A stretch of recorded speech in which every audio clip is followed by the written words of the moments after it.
Welcome to our latest podcast episode. I'm Stephen Tubbs, 4 to 7 p.m. Mountain Time on News Talk 710 KNUS in Denver. Apologies for my voice.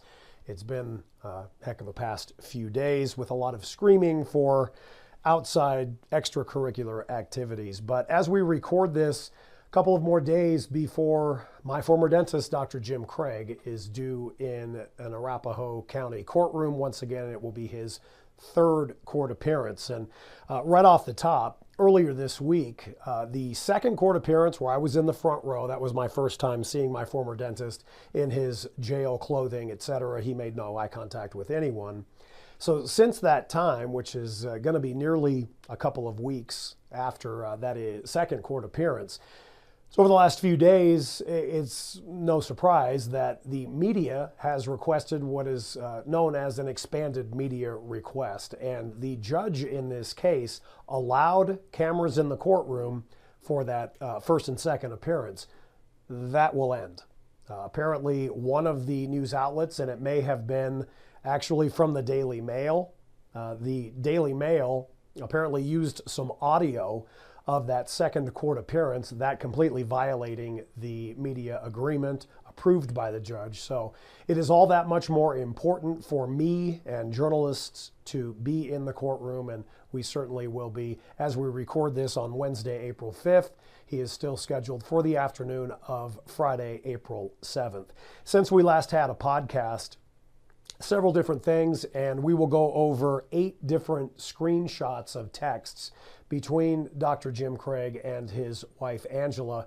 These texts that will be coming up from Monday, March 13th, kind of picking up where we last left off in our last podcast. Again, the back and forth. Jim Craig still trying to balance his work at Summerbrook Dental and being the head of the household. And Angela Craig on Monday, March 13th, was in Parker Adventist Hospital for the second time.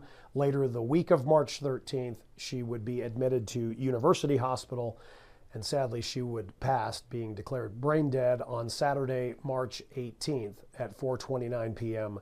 Mountain Time. But before we do that, another new development, at least that has been brought to my attention, and we say this every podcast, it is not lost on me that regardless of how you feel, if you believe every single letter of the 50-plus page arrest affidavit, there are 6 children here that have lost their mother, and at least for now, they have lost their father. And our heartfelt best wishes go out to the 6 Craig children.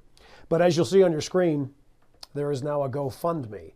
And as we record this, this is obviously changing. You can see that there is a $100,000 goal for the Angela Pray Craig Children's Fund. Pray, Angela Craig's maiden name. And it reads as follows. The Craig children lost their mother and their father in a recent tragic event that has shocked and saddened us all. As a result, many of our family and friends have asked us, Angela's brothers and sisters, to create a fund so they can show their love and support for Angela and her 6 incredible children. We're making that possible for you here. The funds will be used for the children's immediate and future financial support.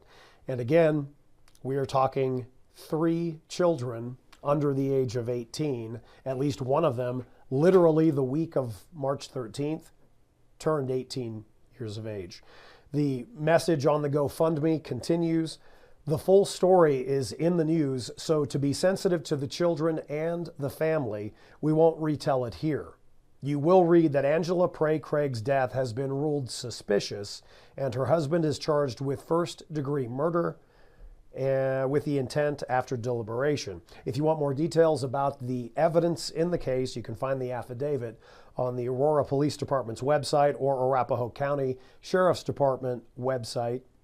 And then it says you may have a hard time finding it there, however, or in this redacted version of the affidavit posted online. Thank you all for remembering Angela and her children. Now, I've talked with a few people about this GoFundMe, and well more than halfway to its goal just within the last few days.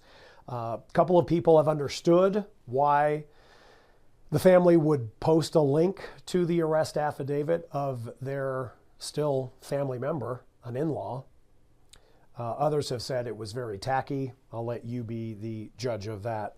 Again, on GoFundMe, what has been described as the Angela Pray Craig Children's Fund. We pick up and we'll resume the rest of this podcast with the text messages between Jim Craig and his wife Angela, Monday, March 13th. She, again, for her second visit, she has been admitted to Parker Adventist Hospital in Parker, Colorado, a suburb of Denver. Jim Craig, in his wife's phone, not known as the husband, not known as Jim, not known as James, not known as Jim or James Craig. She has him in there as the boy. And the text messages pick up. I pretty much, she says, slept all day. He replies, wow, exclamation point. So not tired anymore? I think I mostly feel lazy. I just want to go outside and walk around. He asks, how's your heart rate, your O2, etc.? Same, but my O2 was low while I was just sitting here. My nurse says I'm not lazy, but I should probably try to move around more. Headache's gone though, so that's nice. He replies, heart rate still high? And then, I'm so glad the headache's gone, exclamation point, exclamation point. She replies, yes, but it seems to be my normal right now. It likes to hang somewhere around 114. He says, geez, with an exclamation point. They kind of talk about a few different things, about a few different individuals. She inserts some humor. My legs are super hairy. I might have to shave twice. He replies then, do you want me to bring the chainsaw? So she may not have known this at the time. He may or may not have known this, but Angela Craig is dying. She is dying, and she would be dead within the next 6 days. He replies then to her after do you want me to bring the chainsaw? Do you want me to bring anything to the hospital for you? She says, no, I think I'm good. I may walk one of the girls through packing a bag for me so I have something to put on when I leave here tomorrow, but it can wait. I think you guys are probably already gone for dinner. A couple of things actually blacked out as you can see by the actual Aurora Police Department. They redacted this. And then this is where I just find it heartbreaking. Among other things, this entire mess is heartbreaking. What I presume have the pictures that have been blacked out are pictures that Jim Craig sends of his daughter's 18th birthday. She's celebrating that birthday on Monday, March 13th. He replies to her after sending the picture, happy birthday to their daughter. Sorry you aren't here, exclamation point. How are you feeling? And this is just I'll interject my opinion here. You've got the mother of 6. She's got this inexplicable set of ailments. And this is not that if you're a parent, every birthday for your children is not important. But we all know when you become a teenager, your 13th birthday is big for the parents, big for the child. Your 18th birthday, for so many myriad reasons, big. Your 21st birthday. And Angela Craig getting these pictures of her daughter's 18th birthday, and she is in the hospital, hoping and would be out of the hospital the following day. She replies to the how are you feeling? Still sleepy, but good. I miss you guys. And you can only imagine how much she does miss her family. Jim Craig replies, we miss you too, exclamation point. We got to have a second birthday with you soon, exclamation point. She replies, can you stop? This is obviously when Jim is going to be coming back up to the hospital that Monday night. Can you stop at Panda Express on your way to me and get me a giant container of chicken lo mein?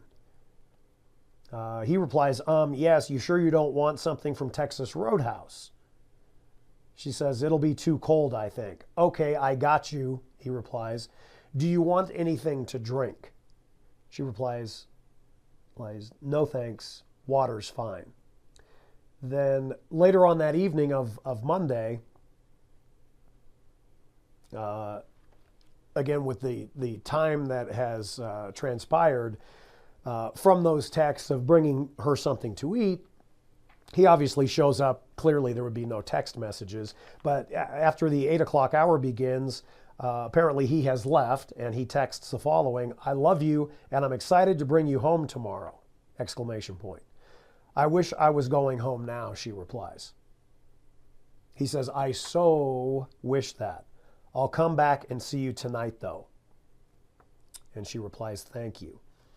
They talk about some things, and she receives flowers from presumably their family, friends, maybe from the church. He sends her a picture of that, you can see, and she replies, "That was nice." And then this we'll kind of skip over simply because it talks about the birthday of the 18-year-old, and her friends had come, and you can see on your screen, that's their front door of their home in Aurora, and she has multiple hearts put on there for her 18th birthday. He then says, "I'm headed up with my laptop and an episode of New Girl in hand if you care to watch." Then he says, "Baby, I love you so much. I wish I had the kind of schedule that I could just stay up here 24/7 and be with you. I know it's lonely and boring and maybe sometimes scary, and I just want to be there to support you through all of it." This is Jim to Angela. "I'm going to look at my schedule tomorrow and hopefully rearrange some patients so that I can be up here as much as possible. Good night, my love." And he says, as just as the song says, "I hope you know that you're enough for me, indeed more than enough." She replies, "Thank you for spending as much time here as you do. It hasn't been fun and I want to go home, but it really hasn't been that bad either. I love you and I'll see you tomorrow!" Exclamation point. And I know we talked about this particular exchange a bit in our last podcast, but it is worth saying again that, they're talking about just some miscellaneous things. He can get a crock pot, et cetera, et cetera. What I found interesting, and I'm glad to bring this up again in this episode, is Angela, again, from her bed on Monday night, texts her husband, and you can see this. "Also, there's a funny spot in the doorbell cam. You might want to wipe that off." He replies, "Oh, question mark. Okay, I'm on that too. Maybe the funny spot is me. Do I look funny in it?" They talk about their daughter. Jim says, "I can't," all caps, "wait to see you at home in my bed tomorrow." She replies, "Hopefully I'll be in other places in the house too." He says, "No way, dude." And she says, "I've had enough bed rest." And he replies, "Time for bed exercise, question mark." So again, I want to make perfectly clear, if they analyzed text between you and your significant other, me and my significant other, you and your family or friends, me, my family and friends, it may look strange, seem strange to anybody else looking at this, especially going through this line by line. That said, this is one of the reasons why we're doing this. We're dissecting, hopefully with fact. I know I'm obviously interjecting a little bit of an opinion, but if the allegations are true, it's truly mind-boggling, isn't it? And you see this kind of strange use of humor, especially coming from Jim Craig to his wife. And if the allegations are true, and in that 50-page affidavit, he has been administering, or had prior to her hospital, being admitted to the hospital and her visitations there, obviously, it's quite stunning. And it has been pointed out to me, I have zero sourcing on this at all. But was it possible that, it's plausible that the food that was being brought in, or any kind of outside drink, was that possibly poisoned? That will all have to come out in a potential trial and with potential witness testimony. And of course, as we record this, we'll get into this a little bit in our next podcast. As we record this, very, very little information coming from the Arapahoe County coroner. The autopsy was performed within 7 days of Angela Craig's death. And because of the heightened media awareness of this story and the sexy headlines, if you will, and this being national and international in scope as far as the coverage, don't expect much to be leaked. I mean, anything is possible, but don't expect much to be leaked. But I would think now, a couple of weeks post, in fact, I believe the autopsy was conducted 2 weeks ago today as we record this, there has to be some kind of internal signs, signals, test results, and will that information come out before a potential trial? Again, time will tell. In just recapping this episode, you've got the GoFundMe now. You can type in her name. If you are watching this from anywhere around Colorado, anywhere around the country or around the world, you too can contribute to the Angela Pray Craig Children's Fund. And just again, recapping the text that we've gone over, one of their daughters went and had her 18th birthday while her mom was in the hospital for the second time. And just within 48 hours, she would be in the hospital for a third time. The other thing to point out as we wrap up this podcast is she apparently is checking, obviously either via a laptop or her cell phone. Angela Craig is checking the security cameras, the external security cameras at their Aurora home.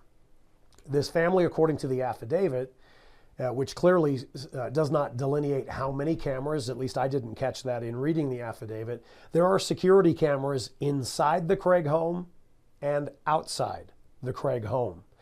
I have heard nothing, and I've got decent sources on this story, I've heard nothing to indicate that any of the internal security footage either is available for dissection, if you will, or if it contains anything more than just normal indoor busy household activities. It'll remain to be seen where that information also was stored.